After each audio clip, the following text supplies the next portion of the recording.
The Houston Rockets are currently 12-6. They're the third seed in the Western Conference. We're going to be talking about reasons for that, and we're also going to be talking about Jalen Green's slump and the Rockets being first place in the Western Conference in the NBA Cup. So stay tuned for this episode of the Bradeaux and Will Show. You're not going to want to miss it.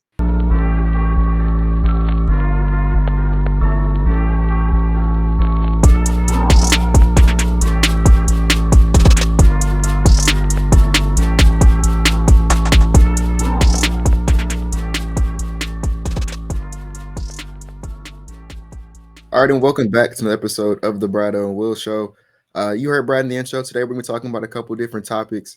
But before we get into that, we got first-time guest, friend we met on Twitter, Midi. Go ahead and tell people, where they can find you and kind of what your content is. Because if you don't know, this guy is doing like some pretty big things right now. So I'll let him. What's up, guys? Introduce Thanks for having me on, by the way. I'm Midi. I go by @MidiData on Twitter. That's where you can find me. I also have a website for NBA Analytics at centersculture.com. I do a lot of cool things, a lot of new stuff probably going to come out. Been taking a little bit of a hiatus, but ready to get back into it. Always posting stats. Let's get into it.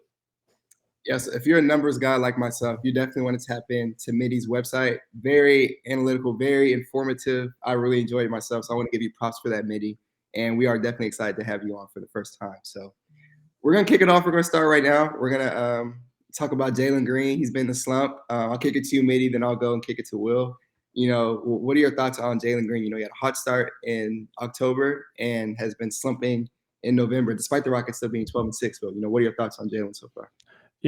Before I started the season, I had a couple of predictions on specific players, like players are going to take leaps, do this, do that. The one player that I could not predict what he could do this season was Jalen Green, and right now is like exactly the reason why you're seeing it. He's he started the season like scorching hot. Was the closer for at least like 5 or something of our games. Was amazing. And then, he kind of took a turn down and he's not shooting that well anymore. A lot of his processing is down, still playing decent defense. His on-off numbers are kind of down, but that was the thing. I mean, like Jalen's kind of the guy where he can play, erratic, I guess. It's very volatile. He's a very volatile player. But I mean, the reason why he kind of, I guess, stopped playing as well as he did, I would say DeAndre had a good point that he mentioned. It kind of like he posted about it as well. There's something I feel like there's something up with his shot mechanics a little bit when he does do this thing where he thumbs the ball, and I saw it on a couple of his clips. In the beginning of the season, he wasn't doing that. Now he kind of is. That's one aspect of it. But overall, his impact on offense and defense has been kind of rough. You want him to be that all around player, but the thing about Jalen is that if he's not shooting well, he's kind of like he's not that great of a facilitator, passer. You kind of want someone who's going to do that. I don't want to just blame Jalen, but he does absolutely need to shoot the ball better. But it's also Fred and Jalen that combined. When you have them combined, like those lineups with Jalen and Fred are about like in the 7th percentile in effective field goal percentage. I think it's about like 49 effective FG or whatever. That's not good. So that's the biggest reason why our offense is failing terribly. Is our backcourt just cannot do anything. You need someone like a March Jalen, a Jalen that can at least shoot average to be able to stay in those games, especially during the closing moments. You can't just give it to like what Will says, Alper and Shingun save me. You can't just throw the ball in the paint and like expect him to save you every single time, because teams are going to build up on that and then they're going to pack the paint. And then you're going to be kind of stuck. There's a lot of other metrics I could discuss, but I don't want to keep rambling. But I do think Jalen's going to get better. I think, like he's going to be at some point, he's going to be, league average. He's going to be playable 100%, and he's going to lead us to a couple of wins. But from what I've seen him is that his floor is way too low. When he can't shoot, like if he figures out his mechanics and finally shoots okay again, that's great. But I've seen so much inconsistency in the past 3 years that it's just such a volatile player that the floor is extremely low, that like if you need him to come out for a specific game, especially during the playoffs, and he completely just, like hits the fan, it's not it's going to be devastating. You want a player that you can trust 100%, and right now Jalen Green has not given any reason to trust. But I'll land my plane there. Yeah, and I came with some stats. What we saw from Jalen to start the year was amazing. In those first 5 games in October, he was averaging 27.6 points, was shooting 40.7% on his threes and over 10 attempts a night. He was one of the leaders in the NBA in fourth quarter points. He was the guy the Rockets could go to down the stretch. Excellent at getting to the rim. And now what we've seen in November, despite the Rockets being 9-4 in November, right now in this month, he's averaging 15.3 points. He's shooting 25% from 3, and that's 7.4 attempts a night. And if you just want to look at the main issue, in my personal opinion, you can look at his in-between game. And that means, shot attempts outside of the rim and from 3. For mid-range, he's shooting 10 of 42 as a whole, which is obviously not good. And in the paint, outside of his rim attempts, he's shooting 8 of 38. So right now, as a whole, his in-between game is 18 of 80 on the season. That's 22.5%. And that's a huge issue. If you're not getting the 3 ball to fall and you can't get to the rim and you can't get anything going in the in-between game, it gets really messy. So you don't want – it's obviously not a recipe for success. And from what I've seen from him, just watching, he's had trouble creating his shots in the in-between game. He's kind of forcing some of his shots there. And the pull-up 3 is just not going as well. If you look at his entire shot chart on the season, everything is below league average outside of the rim. He's shooting 69% at the rim, which is amazing. But that can't be the only place that he excels. And Midi brought up a good point. The mechanics have been inconsistent. And that's just something he's going to have to fix at the end of the day. I still, as he mentioned, Midi, Jalen Green is going to, again, we've seen him. He's inconsistent over the course of his career. He's going to come back to a point where he's scorching hot. He's going to be looking amazing from the field, because that was almost a pause. But he's going to be looking amazing from the field, and the Rockets are going to look a lot better. But they want to eventually get to a point where he is consistently one of those guys that they can rely on. And it doesn't have to be every single night. It's just a whole stretch, a whole month of shooting this poorly is not a recipe for success, especially after they just extended him. They're going to want better results, or they're more than likely going to want to probably move on in the offseason. They're at a point now where they're playing for the playoffs. They want to get to contention status. They want to find out who is going to be the guys on this championship roster. And Jalen is going to come to a point where he's going to have to show he's going to be one of those guys on that championship team. So he's got to find a way to remain consistent. But yeah, for the points I just brought up, I really think that in between game, he has to figure it out. And just as a whole, just figure out his mechanics. I want to start by saying I'm going to ramble here because I have a lot to say. But before I do that, I just want to ask a question to the room. Or I'll start by presenting something, then I'll ask a question. Alperen Sengun is a great playmaker. And although he struggled at times this year, we know he's a great finisher. A lot of times the crunch time offenses get the ball to Sengun, and for the most part, like especially last season, he brought us home. So we know that's what he's good at. Another 2 of the best defenders in the league, in the entire league. Like if they were playing 30 minutes a night, they will both be all NBA defensive first team this year. Right? We know that they're that level defensively. And then like Amin, to talk about him specifically, I think he's also a really good processor. I think he has a really good feel and IQ for the game. Same thing with Sengun as well. What is Jalen Green good at? And that's the question I have to the panel. You want to go first, Brad? Yeah, go. I'm kicking it to you, Midi. Go ahead. Okay. I mean, there's been times where when his shot is going down, obviously right now in total, an average, he's not a good shooter. You just could look in the past 3 years, he's not a good shooter.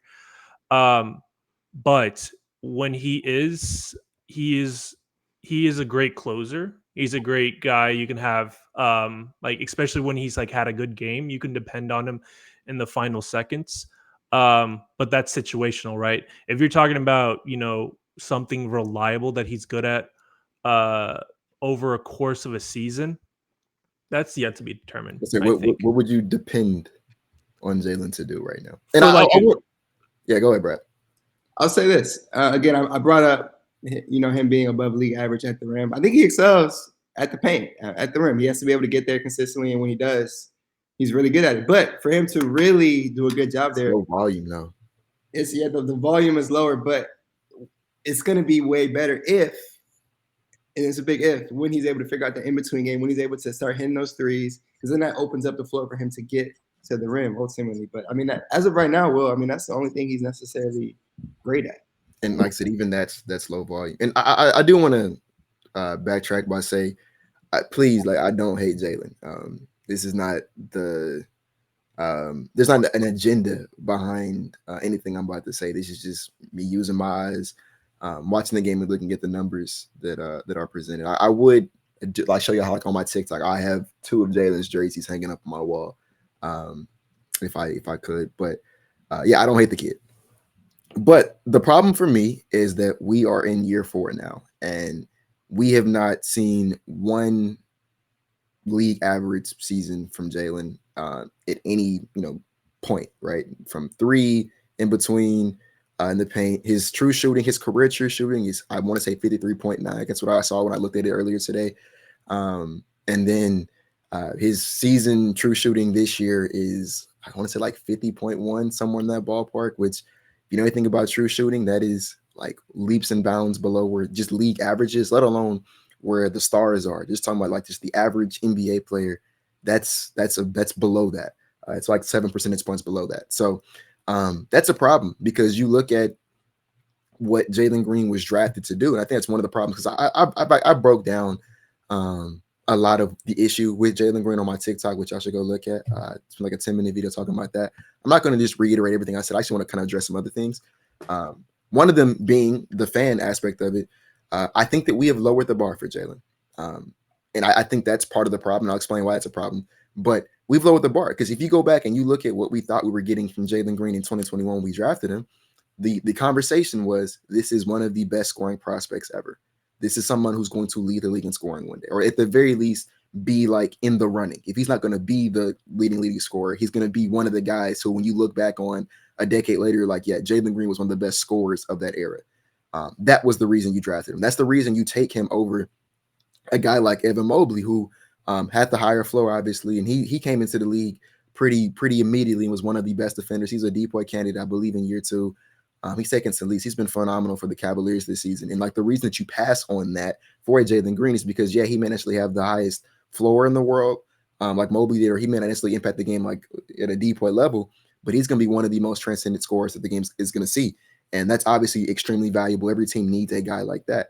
And that's just not who he's been. And I am fine with saying in year 1 and year 2, when things were up and down and inconsistent, there's no point guard, there's no head coach, there's no spacing. We went back and we watched a game from the Silas era, and that wasn't basketball. So to like see that, like, why you struggled in that environment, we'll give you a pass for that.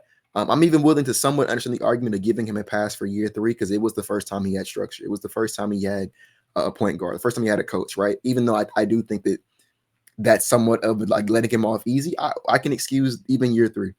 It's year 4 now, and it's the same things. We still, he's still way too dependent on being having a 3-point jump shot that he, at this point in time, I'm not sure is going to come to the level that he wants it to, because he takes a high volume of threes, and I'm not sure he's the caliber shooter that hits those threes at that clip. Just because, I mean, you look at what he's been throughout his 4-year NBA career, you look at what he was in high school, that's just kind of not his game. And at a certain point in time, like, you just don't magically become something that you're not. And so, yeah, like, to me, that's part of the problem, is that he plays a style that he can't sustain. To Brad's point about him getting to the paint, I mean, he's not Giannis. He doesn't have the frame to mash all night and just slash the entire game. He needs to have some level of an in-between game. He needs to have a floater or a pull-up midi. And above everything else, if I can't rely upon you to hit a catch and shoot three, I mean, that's a problem. I looked at the stat earlier today. I should have pulled it up again so I could say it on the podcast. But he's taking like 8 threes a game. 6 of them are classified as open or wide open, and he's shooting below. What is it like? Let me see if I can find the number real quick. That he's shooting from 3 this season. I had it pulled up. He's shooting 30.7%. So 30.7%, and 6 of those are either classified as open or wide open. And to be fair, some of those are heaves, but at the same time, it's like the number should not be that low for that. But that's the problem. That's the reason why we're in this predicament right now where it's like, I don't know. To address like the defense, because I go into a bit more of the Jalen stuff on the TikTok. I don't really want to like repeat myself too much. I have a couple of issues with a couple of things, right? Number one, the lowered bar. I have an issue when we sit here and, like I said, because I'm still holding Jalen Green to the standard of the guy that we drafted number 2 overall. That's what he is. We paid him like that. We drafted him like that. We developed him like that. That's what I expect from him. When we talk about season expectations and I see people saying things like, I'm okay with Jalen Green putting up like 20 points per game on 56, 57 true shooting, I'm like, well, we've lowered the bar if that's the case. You don't draft that player number 2 overall. And if you do, right, if that's what the bar is for Jalen, if you're telling me that we should only expect 20 points or 56 or whatever the lower bar is, if that's the bar, then you can't get mad at me when I say I want a Devon Booker. When I say I want somebody, at this point, the bar might have got so low. Zach LaVine might be in the discussion. Like, you can't tell me that I am wrong and I'm hating him for that. But in the same sentence, you don't hold him to anything higher than the Kevin Huerter standard. And it's like, imagine if the Kings were like, we're not going to trade Kevin Huerter for Devin Booker. That'd be weird. You know what I'm saying? We would be like, what are you talking about? I'm not saying Jalen's Kevin Huerter. What I'm saying is if you hold him to those expectations, you cannot be mad when people have say they want to upgrade. You can't do that. The next thing I have a problem with is the whataboutism. Stop saying, well, Jalen struggled tonight, but what about Şengün? What about Jabari? What about Fred?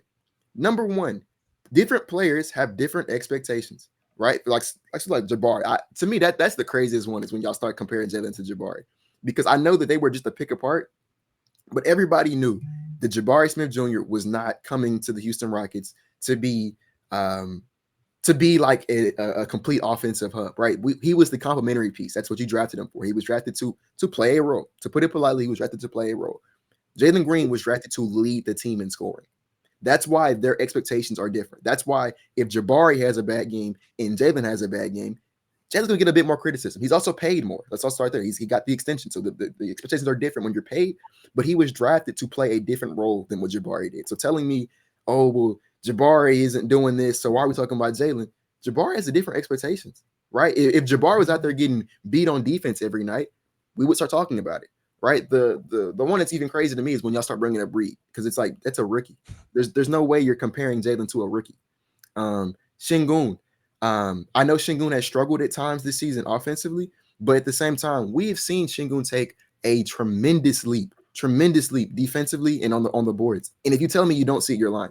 But he's improved tremendously in those areas, on top of the fact that we know he can play at an all-star level because he did it for a full season last year. So just because he's struggling right now, I'm not going to be too worried about it, especially considering he's providing things outside of his offensive struggles, because I saw him be an all-star last year.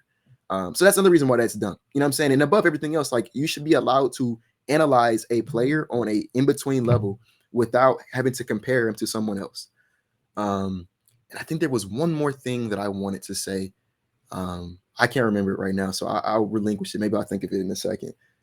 But to say that, I'll end my plan by saying this, and maybe I'll come back to it later. I'm rooting for Jalen. I want to be wrong. I want Jalen to be great. I want him to still be the all-star caliber player that we drafted number 2 overall. But to say that I'm getting concerned is putting it a little bit politely, because we are approaching the threshold where, I'll say this is what I want to say. We say on Twitter all the time that development isn't linear. And basically what that means, if you don't know, development, if it was like a linear chart, right? Just make a linear chart in your brain, right? With, like I said, like the y-axis is development and the x-axis is time. If you give X amount of time, that won't necessarily produce Y amount of results, right? That's not how development works, because it's ups and downs, it's peaks and valleys. Guys grow and develop at different rates than one another. That is 100% true. But you know what development is also not? Guaranteed. Just because you're drafted high, just because you invest a bunch of time, energy, money, effort, coaching into a player, does not mean that you're gonna see results. That's not how that always works, right?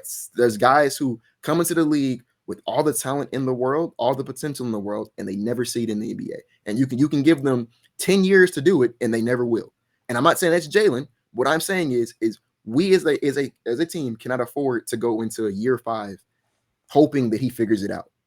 At a certain point in time, we had to maybe say a change of scenery is what's best for him. And best for us, best for Jalen, right? Because guys, it usually does not take 5 years for a player to just turn in an average year. We're not even talking about him becoming a star. We're talking about him not being 7 percentage points below league average.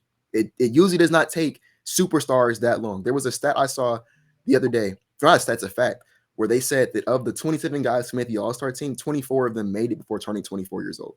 And then the guys who did not make it before 24, I believe it was like Brunson, SGA, and Julius Randle. And those are guys who Brunson and Julius Randle had outlier development later on in their career. And then SGA, remember Presti was kind of resting him, so he didn't get to make the team.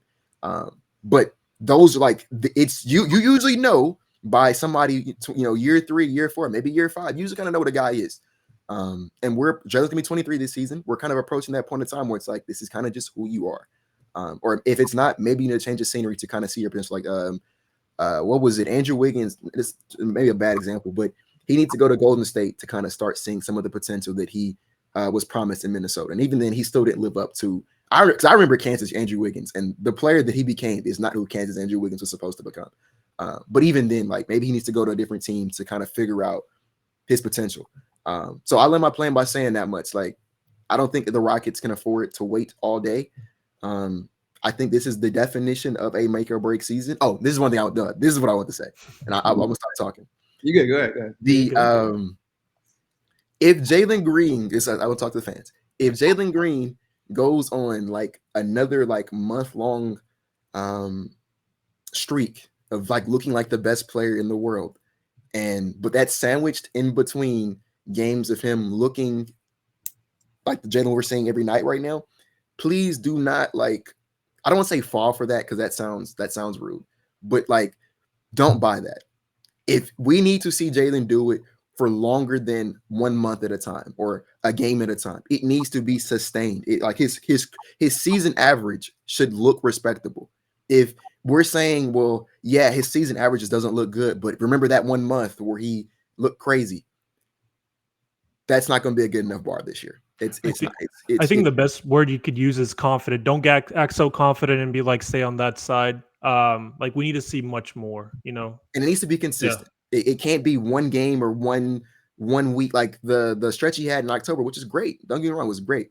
But it can't be just that. It needs to be for a season. And it doesn't have to be I'm not saying he has to be March Jalen for a full year, although that would be very nice. I ain't saying he got to be that version of Jalen. But we can't have, like I said, he's averaging 19 points per game with 52 shooting.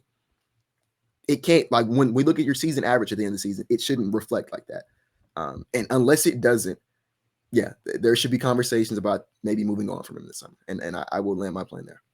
I'll say one thing before we, I guess, move on or whatever from this topic. I think he's still going to be a valuable player for this season. I don't think he's going to be as bad as he is, but I'll mention it again. I don't believe in the long-term keeping of a player whose floor is this bad. This bad where you literally have one of the worst offenses in the month of November.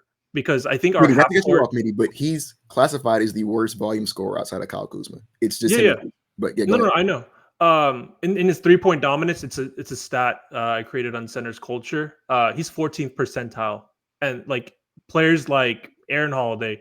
Well, Aaron Holiday is 84th. Dylan Brooks 79th percentile. Reed Shepard, Jabari, Tyrese, and Fred. Fred's kind of bad too. But all those players should not be ahead of you, especially when you're supposed to be the main guy who's creating the offense.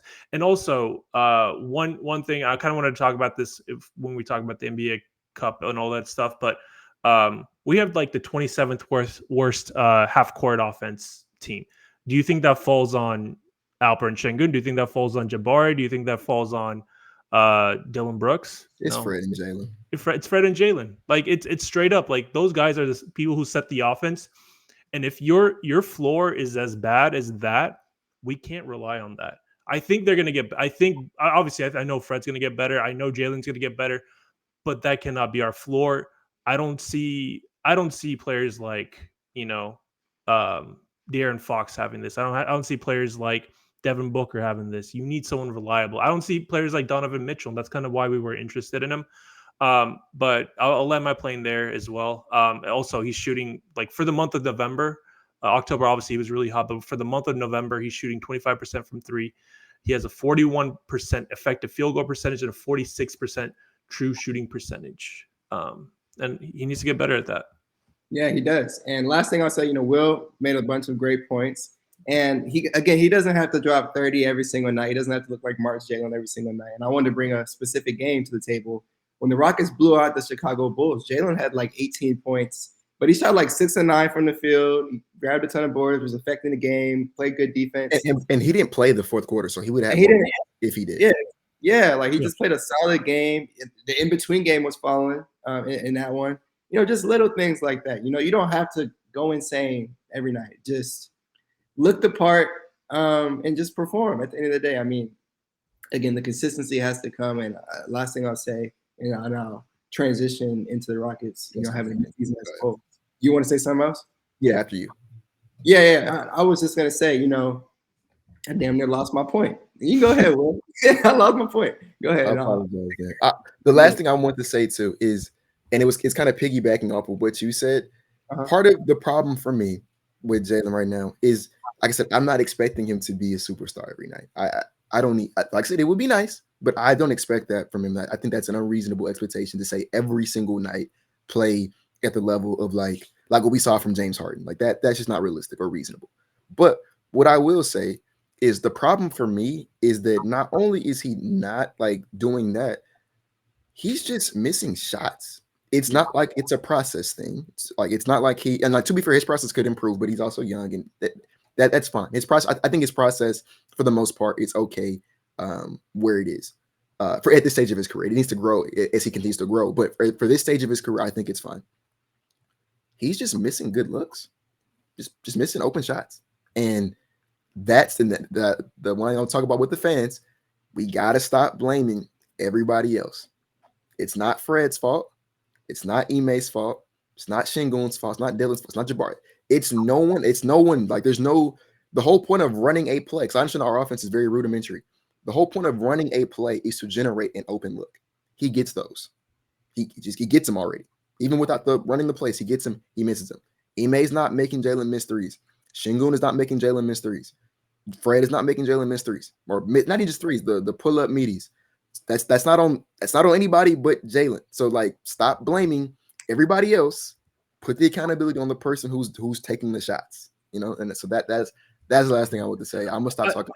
I have one stat. Go ahead and tell okay. So for his open 3-point percentage, he's shooting 31.4% from three. 31.4. When he's contested, these are contested, so these are like tight and very tight. When he's contested, he's shooting 7.7% from three. So that's one thing. Though I'll say he's in the 94th percentile in contested threes. So he gets, in terms of contested threes, he gets that many attempts per game. So he's in a 94th percentile. He's contested a lot of times. So he's not necessarily always open. He's one of the most contested players, but 7.7% from contested threes is kind of crazy. Yeah, I remember what I was going to say. Will made a great point in saying, you can't be upset with people having high expectations for Jalen because he was drafted to be, and this is what they said when he was drafted, he's going to lead the league in scoring one day. He's going to be this. He's going to be that. So at a certain point, yes, those expectations are there, and that's the bar I have for him. And me as well. I am a huge fan of Jalen Green. I like his game a lot. And so I do have high expectations for him. I have high expectations for Alperen Şengün, all these guys. So at a certain point in time, If that's not going to happen, at a point where the Rockets, again, a good team, 12-6, they're going to expect better and they're going to look for an upgrade, and you cannot be mad at people for that. Or if you want to hold Jalen to that standard, which is fine. I just want consistency. If that's the standard you can hold Jalen to, then you cannot in turn get mad at somebody for saying, hey, I think I want Devon Booker this summer. Hey, I think I want to potentially trade Jalen this summer. You can't do both. It's either he's a superstar and should be held to superstar expectations, and that makes him completely untouchable, or we lower the bar and we say, that's fine if he lowers the bar, but you don't keep lowered bar for Devon Booker, right? You don't say no to Devon Booker for the lower bar. So it's one or the other. You can't have both. Yeah. And with that being said, again, the Rockets are 9-4 in November with Jalen Green having these struggles. So I wanted to have some positives. We're all going to go around and share some positives with this Houston Rockets team that is currently third in the West, as I mentioned at the start of this podcast. Had a huge, 6-game winning streak. And, I mean, they look good for the most part. One of the best defensive teams in the entire NBA. The past 10 games, best defensive team in the NBA. Right now, they're second in defensive net rating throughout the entire course of the season. Ime Udoka, he got on with one of the guys from ESPN, I believe it was Michael Pena, and he said, yeah, having a top 5 defense is a non-negotiable for me. That's going to be there. So I want to give props to Udoka for after that Golden State game, he condensed his rotation. It sucks. Yeah, we lost Ken Whitmore in that time frame, but he extended those minutes for Amin Thompson and Tari Eason. Yes, we have the Terror Twins we've talked about on the show before, but they've been wrecking havoc. Starting lineup, I know they have their issues at times, but Frank, our guy on Twitter, Apathetic, he pointed out, with all the lineups that have at least 300 possessions, the Rockets have the second best lineup in the league, and that's the Rockets starting lineup. So that's a consistent lineup that they can rely on. And off the bench, again, you're coming with Amin, you're coming with Tari, and they come in and shake up the tone. I'll bring up one of the Clippers games in particular. It was 10-9 in the first quarter, and then those two checked in and outscored the Clippers 40-25 in the 12 or 15-minute stretch that they came in. So little things like that, those are huge reasons why the Rockets are excelling. They're the number one, I don't know about after this last Blazers game, but they're the number one third quarter team in the NBA. I'd have to check again. Oh, actually, I have it posted up right here. Now they're the number 4. Damn, it went down from first to fourth just like that. But after that last game, they have a plus 18.3 net rating in the third quarter. So Udoka does a great job of making adjustments. He's going to play the guys that are excelling later in the game. So, again, great reasons the team is doing well. I want to shout out Şengün. Even though I don't think he's where he's at efficiency-wise, in November, he's averaging 20 points, 11 rebounds, or it was 10 rebounds, 5 assists, 1.5 blocks a game. Will mentioned it. Şengün's been a much improved defender this year. He's a lot quicker, and he's been better in drop. They had him as a roamer against the Clippers in those 2 games, and I thought he excelled at that role. He's doing a really good job of staying vertical. Much improved all around. I have to give him all the credit in the world. He came into camp in great shape, and the defense looks a lot better, which is what you need on an Ime Udoka-led team. So I wanted to give props to him. I wanted to shout out Reed Shepherd, who now, at the start of the year, he was way too timid. He wasn't taking a lot of shots. And even though he's still not playing a bunch of minutes, 13 a night, right now he's shooting 38.4% on his threes. That's improvement, 2.2 attempts a night. He's got to keep getting them up there. Past 5 games, he's shooting 57%, right? So keep shooting, Reed. I like what I saw from him. They ran a nice action for him recently. It looked very Golden State-esque. He ran off a screen in the corner and knocked it down. I loved everything I saw. And the last thing I wanted to point out was Amin Thompson. I love that he is shooting his threes with confidence. In the corner right now, he's shooting 38.4%. And yes, it's low volume, but last year he shot 2 for 18 in the corner. And now he's 5 for 13 on the season. So I like that he's taking those with confidence. He's going to make defenders respect him eventually if he can keep this up. And that's a huge development for him. A guy who can obviously do everything on the court. One of the best defenders in the NBA right now. So those are the things that have stood out to me for the Rockets, being 12-6, third team in the West. Top 5 team right now if you look at the power rankings. So a lot of positives from this Rockets team despite a struggling stuff. Let's kick it off to Midi. What do you think, man? Pretty good. I really like, especially obviously on defense. You can talk about a lot of good things on defense. Specifically, I wanted to highlight the Terror Twins, Tari and Amin, and also LP. I wanted to kind of I'll talk about their offense a little bit, but I wanted to kind of bring up some stats, and also I think Will might really like this one. So Amin Thompson, in terms of contesting opponents at the rim, he's in the 98th percentile, and he holds opponents at the rim with a 40.5%. 40.5%. He's one of the best non-big rim protectors in the league right now. 98th percentile. That's nothing to gawk at. And then Alpi's at 82 percentile. He's like 55%. And Tari's rim protection isn't that great, but one thing from the three of them that is super impressive is that they are the top three. Those three guys are top three in stock percentage on the Rockets. Tari Eason is 98th percentile in stock percentage. Stock percentage is steals and blocks. It's not just steals. It's steals and blocks. But 98th percentile at 6.4%.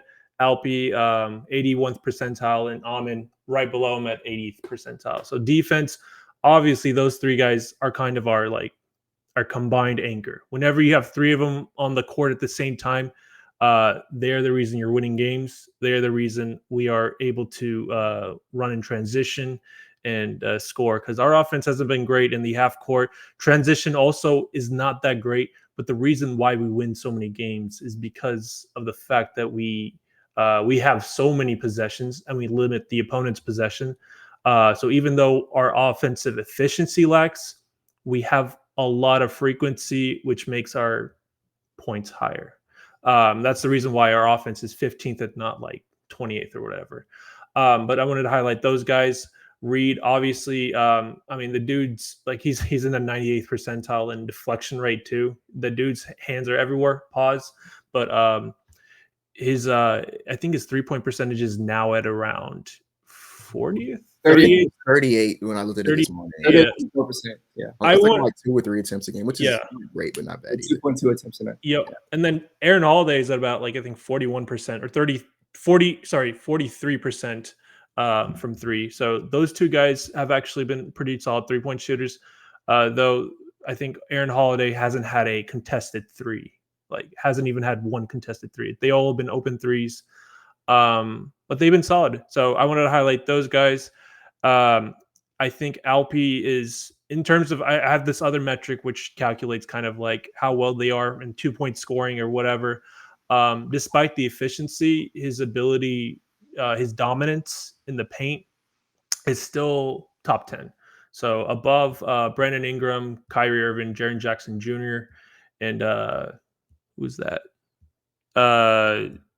Jalen Brunson as well, and Luka and Ja. So like he's been doing really good at that, but he just needs to be a little bit more efficient. He is contested on almost all of his attempts at the 2-point mark, but and then Amin's been doing great as well on that. But yeah, that's the positives I have.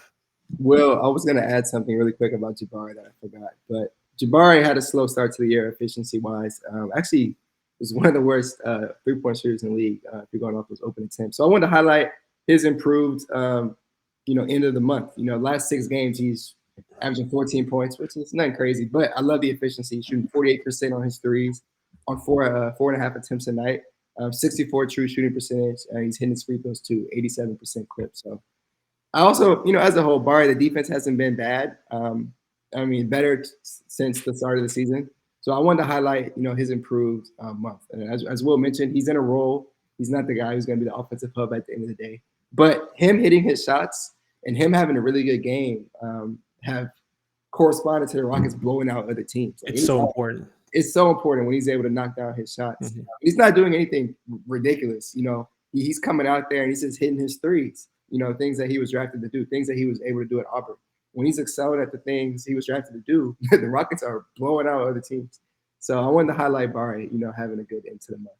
I really love to see that from him.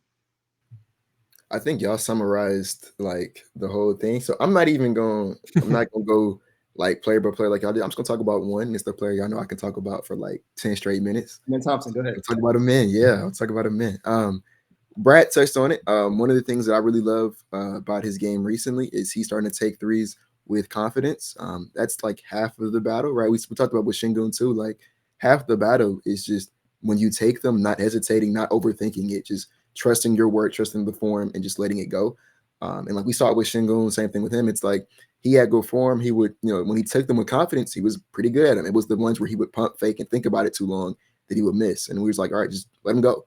And so Amin, He took it was a corner three against the Blazers on Saturday, where he pulled it with like zero hesitation. Matter of fact, it was funny. I was sitting, I was at that game, and I was sitting right where he shot it for the most part, and I was like, oh, he pulled his mug with confidence. Like, no, he didn't think about it. He just let it go, and it looked good. It went in. Obviously, the form isn't perfect just yet, but it's obviously much improved from where it was when he came to us as a rookie. And like one thing, I'm not in practice or nothing like that, but one thing that I do notice from like the film that they do drop, we have a lot of guys locally who cover the team, and like the Rockets League sometimes put out content. It seems like the corner three is the shot that he's intentionally working on above, the other ones. I think that's the shot that he's like, I want to work on mastering this one first. And I think he'll kind of expound the range once he gets that one done, because that's the easiest shot. That's the easiest three to get down. And so, like, if that's a jumper that he feels confident in making, and that's a play, a position you can put him on the court, you can space there, right? We can put him in that corner when the ball is in his hands, or he's not involved in any actions, and like he can provide spacing there. If that's a shot he feels comfortable taking at a certain point in time, which like it's looking like he's getting comfortable there. But the other thing that's really really cool to me about what Amin's doing is we know what he does on defense. We talked about that a lot. Midi got a lot of good stats for that. But he's starting to expound his game offensively, and not just expound it, but he's looking to be more aggressive and intentional about getting downhill and putting pressure on the rim. One of the reasons why I was so high on him when we drafted him was because the guy is a walking paint touch. Like, even when you sag off of him, he's still able to get to the paint. And if you're a player who's able to get a paint touch, it's going to cause defenses to shift, and guys start getting open off of that. And one of the things about Amin is he's really good at finding the open shooter. One thing he needs to work on, and shout out to Jada from the show, friend of the show. He says it's the thing that I do a lot. I hope with Jada all the time is I'll run to the basket full speed, I'll jump in the air, and then I'll figure out what I'm going to do while I'm in the air. And it's like Amin does it a lot. He'll run, and he's so athletic and so gifted. He can run and jump in the air, and like he's so great at processing the field, and then like he hangs in the air for so long that he can sometimes like find the read before he lands, but he gets called for travels every now and then trying to jump and figure out what he's going to do before he comes down. And so with him, he needs to figure out, like, get better at making the decision or knowing what you're going to do before you leave your feet. But even with that, he's still really good at finding shooters. Like, I know that the assist numbers haven't necessarily shown it, but he's thrown some really good passes that didn't necessarily result in an assist these last couple of games. And it's because he's starting to get downhill and put more pressure on the rim. And then on top of that, he's looking to, like, he's looking to score. He's looking to, especially like in transition, that's an area where he's like, all right, give me the ball, and I'm going to just use my athleticism, and I'm going to run down the court and try to make something happen. And the handle could use some improvement. It's much improved on that part. So we're seeing him kind of be more effective there. But even in the half court set, I love the way he's taking screens from like Steven Adams and Jacqueline Singles. Even sent him a couple of screens recently, and he's getting downhill. He's bringing out the floater. He's not looking afraid to impose his will offensively. And to me, that's where it's going to start getting really, really scary, and really like this guy can really like I know I'm sky high on him. I think he can be the best player on this team in 2-3 seasons, right? And I think you're trying to kind of see the flashes of that because he's starting to, like I said, get downhill. He's starting to bring out the floater. He's starting to kind of put together more of the playmaking bag that we couldn't see because he was mainly setting screens and rolling to the basket last season. Now we're starting to see him kind of make some more of those reads. You can see him, his processing. And then that's on top of the fact that he's one of the, I could argue he's the best perimeter defender in the game right now. He's that good defensively. And on top of the fact that he's starting to kind of expand his range from three. He's working on that corner three, and it's looking pretty good so far. So that's my spill on Amin Thompson. I'm loving what I'm seeing from him recently. I think we're kind of watching a player in real time kind of take somewhat of a leap. I don't think he's going to be the player that I think he can be this season, just because he's still playing a role for us. He's still, playing the set the screens role, play the anchor spot kind of role. And then he's still pretty raw. But I think that in year 3, year 4, when he has another off season to really like the handle, I've been hammering that down for the longest time. That's the biggest thing he needs to work on. Get that handle down pack in the summertime, and then keep working on, like, if the corner three is the shot, keep working on that. I think in year 3, year 4 is when we're gonna start seeing him kind of put it all together. And it's like, okay, this is the reason the Rockets are like super high on him. And this is the reason why a lot of people who are like draft nerds are like, that kid's gonna be special. And so we're starting to see the flashes of that. But I think you give him a little bit more time in the chamber, we'll start seeing it like more consistently every single night. And that's my spiel.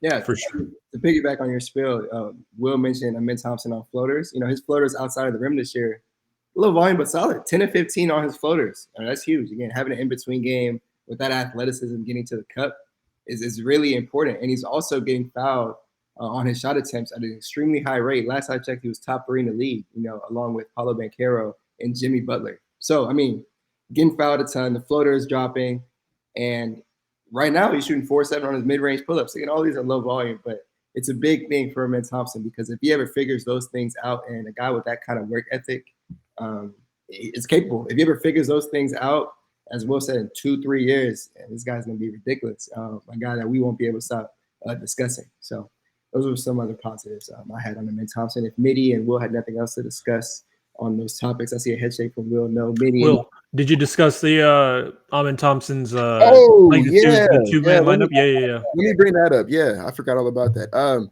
Shout out to, I'm gonna butcher this. Yes, Servan, NBA SRAVAN NBA. Go follow him on Twitter. Mm-hmm. He put out a graphic today that has the best two-man lineups according to net rating this season, minimum 200 minutes played, and number one is Alperen Sengun and Amin Thompson from the Houston Rockets. They are a plus 21 on 203 minutes together.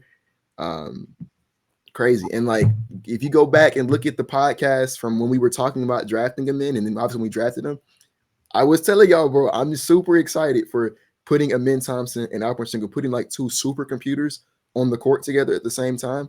I was really excited for that. That's one of the reasons why, like, despite the fact that neither of them are necessarily the best spacers, I wasn't really concerned about it. I'm a strong believer in high IQ players make it work. And those are two high IQ guys, and they're making it work. And obviously, it's not the largest sample size, and it's still a long season. It's still early. But the fact that, like, early on, these two guys are producing really good basketball when they're on the court together, and it matches the eye test. I'm really excited for like the day when Amin is starting and we get like the full 30+ minutes a night of that duo. Like I can't wait for that. So thank you for reminding me, Midi. I forgot to say that. For sure. Yeah. Outside of that, right now, finishing off with this topic, it's very new. We're still all adjusting to it. The NBA Cup. As of right now, the Rockets are 2-0. They lead their group. They in fact lead the entire Western Conference because they blew out the Clippers and they blew out the Portland Trailblazers in the 2 home games. And they have a plus 49 point differential, which is crazy in a tournament setting. So I want to get y'all's thoughts on the NBA Cup. They have a chance to go to Vegas. That'd be extremely cool, in my personal opinion. A team that's missed out on the playoffs since Harden left, have that kind of tournament feel or high stake game. What do y'all think about the Rockets? Looking really good in the Cup so far. We'll start with Midi. So I'm really excited. Like, just give me the Mickey Mouse ring. I'll take it over anything at this point. But so, like, strategically, what we need to do to advance is we have to win this next game. Winning the next game against the Wolves, it mathematically puts you in front where you clinch. Basically, you've beaten all 3 guys who are the leaders in the group, or who have a chance of competing in the group. I don't think the Kings can really match up with you. I think they've lost too many games. I think they've already lost 2, if I'm not mistaken. But if you basically beat the Wolves, you are automatically guaranteed a spot in the Cup. So that the game on Tuesday is going to be very key. Now, how are we gonna win? Well, first, we cannot shoot the way we did against Portland. I think against Portland we were 25% from 3. We were 9% from pull-up threes. So a lot of our shots were pull-up threes. We were 9% from 3. I think we have to find a way. If Fred VanVleet and Jalen Green aren't doing it pretty close in the game, you have to figure out a way to get Reed Shepherd and Aaron Holiday involved. I do notice people say we went away from the split action, but we're still doing it a lot. It's just people are kind of like predicting a little bit more on like how to guard that, though it still does work a lot, especially when you run it through Amin and Alpi. Amin usually cuts, Alpi finds him, or Alpi does a kind of quick little spin move and like bum rushes the paint and actually like gets something going. But yeah, for the most part, it's going to be 2 I think Minnesota is pretty is a well defensive team as well. Minnesota is no, they're not. So yeah, their main thing is their offense. So they're 9th in offense and 14th in defense. It depends on how we can match up with them. Rudy Gobert might give Alpi some issues in the paint if he can overcome that and still get the rebounds, because most of our possessions are basically him or Tari or Amin getting the rebound and we get another possession. That's why we have so many possessions. If we can do that, we have a good chance of winning. And also their pace is very they're one of the, I think, 23rd in pace. We're 9th in pace. So if we can basically run up the score on them and play fast, and it really depends on the backcourt. If Fred gets moving instead of kind of staying stagnant, we have a good chance. The reason, and I mean, like, the Bulls are not the greatest team, but the reason why we completely destroyed the Bulls was also because we played with really good pace. Fred was moving, everyone was moving, and also we shot pretty well too. So it depends on a couple of things, but I think that's how I would summarize it. What would you say, Will? Let's say tomorrow is a cup game, right? That's yep. Yeah, so I think that the Timberwolves are kind of a bad matchup for us because we don't do well with size. While Midi was talking, he inspired me to go look up what Şengün averaged against Rudy Gobert. And I'm looking at the numbers right now of every time he's played the Timberwolves. I'm going to take out, not the Timberwolves, every time he's played Rudy Gobert. I'm going to take out the times where he was a rookie. And then, I'm just going to filter out all the games he didn't play at least 30 minutes because, we know what he was dealing with his first couple of seasons. That's Silas, yeah, that's Silas. Yeah, so filtering out those, played them January 8th, 2023, 18-8 on 67 true shooting. Wait, no, I lied. That's the next one. It is on 53.7 true shooting, so obviously not that great.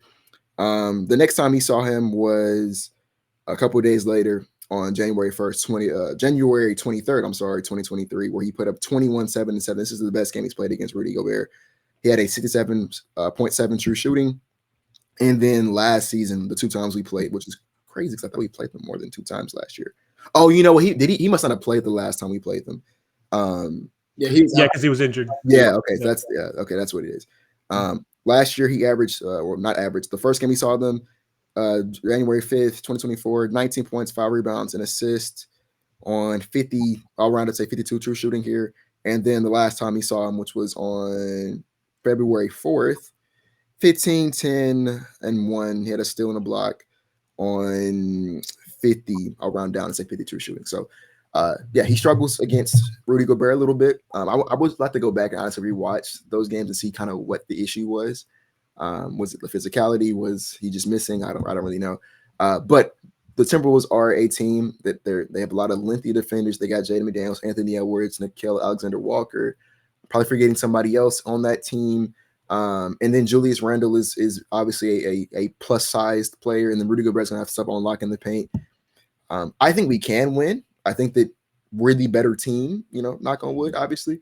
But matchups are very important. I think that's one of the reasons why, the Clippers, despite them being, their record-wise actually a pretty good basketball. I think their record-wise better than the Timberwolves. But we blew them dudes out. We ran off the court because I think we're a terrible matchup for them. I think that the Timberwolves are a bad matchup for us. So even though it might be a better individual team, I think matchups matter a lot. So I don't know. I'm gonna say I'm scared per se, but it wouldn't shock me if we lose tomorrow just because we don't match up the best with them. But I hope we do because, like Midi said, I want the Mickey Mouse ring. I would love to. Let me say that I think that the young guys competing for something that matters, even though it's not the championship, just competing for a Mickey Mouse ring, I think that does matter for them more than it would matter for like a Lakers or Nuggets team that's trying to win a championship. For us, competing in something stupid like that actually probably would be pretty important for development. So a lot of my point there. Yeah, I mean, you look at the Pacers last year, they made it all the way to the championship game, and they ended up making it to the Eastern Conference Finals. Things like that can be beneficial for an extremely young team. And I wanted to point out, with the matchup with Minnesota, they've lost 5 of the last 7 games, and they've lost to Toronto. They've lost twice to Portland. blown out twice to Portland. And right now they're struggling without Michael Conley. So it'll be interesting. The Rockets have historically struggled against the Timberwolves.